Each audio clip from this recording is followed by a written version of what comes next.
I've come out to do a review on the Merrell mid-size hiking boots, and I'm not too impressed with them, to be honest. Don't get me wrong, there's a lot of pros and we're going to go over that, but there's one big con that could potentially kill someone. So let's start with the good. They're waterproof, so that's honestly something I've never had on a shoe before, the Gore-Tex that stops the water.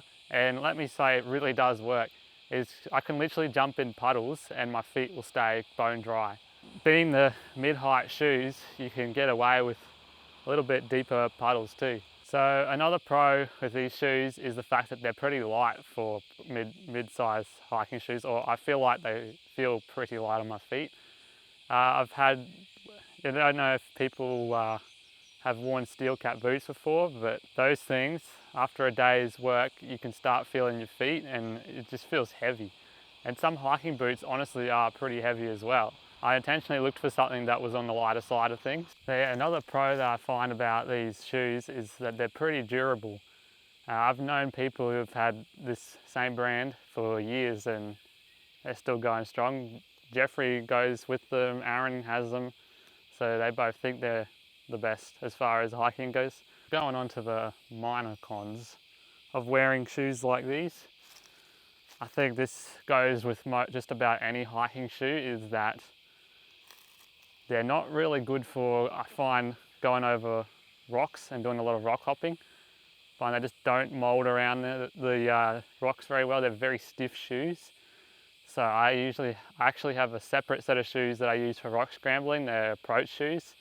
I find them to be comfortable, but after a really long day, it's not uncommon for me to get blisters from them. They're still pretty new, but they should be worn in enough that I don't get blisters now. The shoelaces, now this is when it starts to get worse. It starts off not so bad, they're just not very good shoelaces, and the fact that they come undone really easily. But let me show you something. And you're walking along and all of a sudden your shoelace goes inside there. You walk forwards, and trust me when I say, when that happens, you're going down. No two ways about it. It's happened to me before. I had probably a 13-kilo backpack on in the day and I just went down. There was nothing I could do to stop it. The forces were so strong that it even sheared the shoelace in half.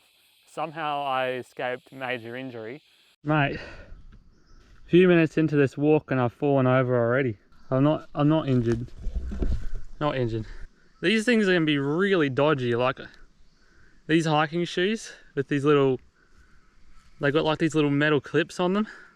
These metal clips here. So check this out, I actually split my shoelace in half because it got caught on the other shoe. Honestly, it's not really acceptable. They should just use the same like they've got these fabric loops where the shoelace goes through for every other spot of the shoe. They should just use those, and if someone wants to run the shoe on the second run, because they're designed so you don't have to have them on that top run, but it ends up being quite dangerous.